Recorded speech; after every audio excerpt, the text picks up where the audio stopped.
Hey, it's Laura. And if you're enjoying The Fall Line, I've got another podcast you should check out. It's the new Crime House original series, The Final Hours, hosted by Sarah Turney and Kourtney Nichole, all about the last moments before someone goes missing. You might already know Sarah from her podcast, Voices for Justice, and Kourtney from her popular true crime Instagram account, Crime with Court. With Sarah having lived through the pain of her sister going missing, and Kourtney having seen firsthand how crime can impact a family, the two come together to bring lived experience into every case, looking not only at what happened, but what led up to it. Each episode of The Final Hours examines the moments just before a person disappears, the routines, the timelines, and the small details that often get overlooked, because every disappearance has a moment where everything still feels normal. A text that doesn't raise concern, a routine that goes unchanged, a door that closes, just like it always has, until it doesn't. The Final Hours puts those moments under a microscope. In this preview of The Final Hours, Sarah and Kourtney are examining the 2006 disappearance of Jennifer Kesse, who vanished on her way to work, leaving behind a mystery that still haunts investigators today. And if you like what you hear, follow The Final Hours on Apple Podcast, Spotify, Amazon Music, or wherever you listen to podcasts to listen to the full episode. It's 2006. A new chapter is just beginning for 24-year-old Jennifer Kesse. She recently bought her first condo in Orlando, Florida. And while she's had a boyfriend, Rob, for about a year now, they aren't quite ready to move in together yet. The relationship's long distance. Rob's 3 hours away in Fort Lauderdale.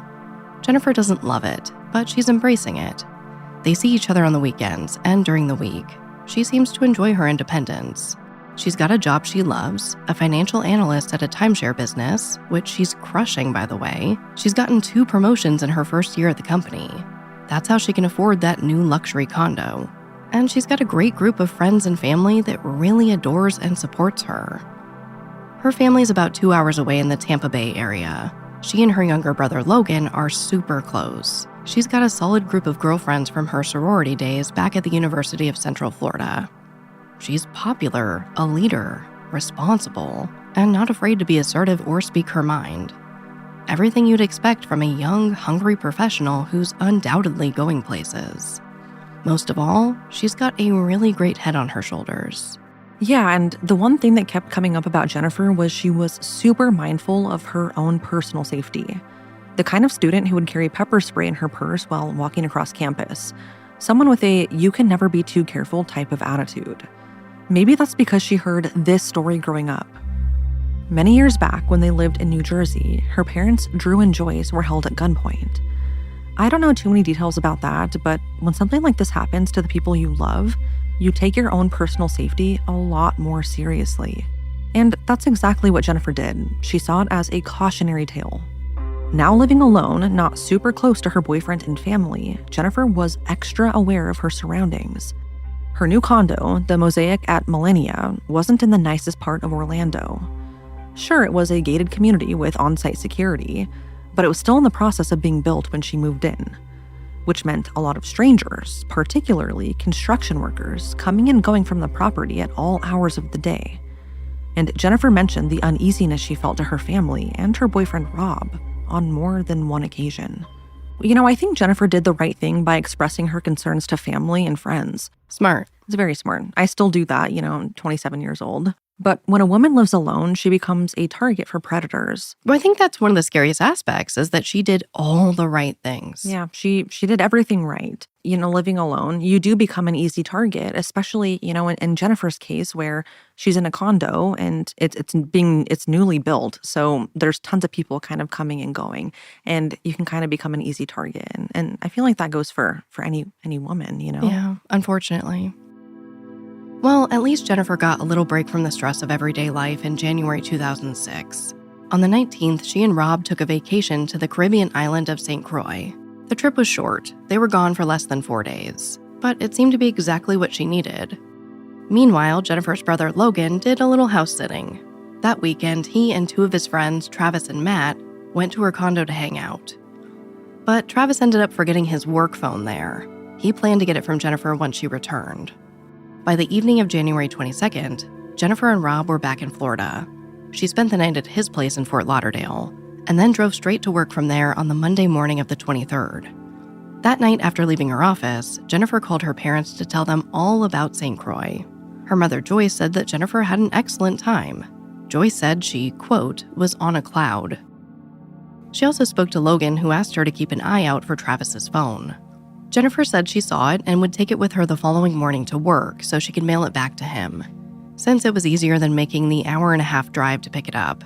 But things shifted when Jennifer called Rob around 10 p.m. that night.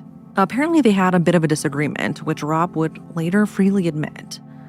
Coming down from the high of the trip, he said they got into a heated discussion about being long distance. Rob claimed this was a big point of contention in the relationship.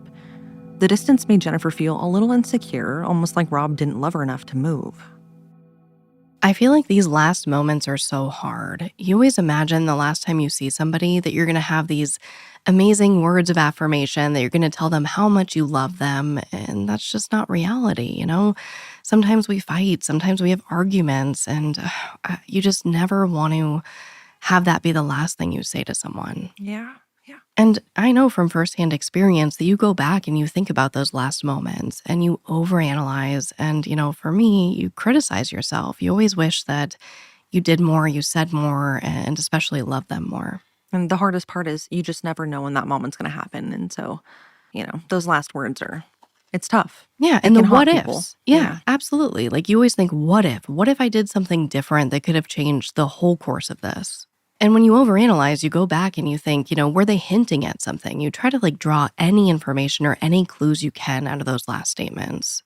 Unfortunately, that's the thing with these cases. Sometimes there's zero indication anything is wrong because nothing is. But other times there are tiny little clues that maybe we didn't notice before, which is why investigators always pay really close attention to even the tiniest deviation from someone's routine before their disappearance. Did they pack a bag, search for a new location, text a new friend? Maybe they spoke about a change in plans, a new encounter, an unexpected phone call. Something that might not seem like anything out of the ordinary, but can actually be the key to unlocking it all. I feel like specifically morning routines. Yeah. I think morning routines are obviously very important for many reasons, but it's because it's what people typically stick to. A small little deviation that could mean everything. Absolutely. If you know somebody that deeply, right? Something like they didn't have coffee that morning could make all the difference. Like what happened? Why were they thrown off? It's those little tiny details. Absolutely. Unfortunately, we don't know exactly how Jennifer's conversations went that night. We don't know if anything deviated from the norm, and we don't know how they ended either. But we do know that was the last time any of them got to hear Jennifer's voice. Thank you for listening. To check out the rest of this episode and so much more, make sure to follow The Final Hours with Sarah Turney and Kourtney Nichole. Just search for The Final Hours wherever you get podcasts. There's also a link in this episode description. New episodes drop every Monday.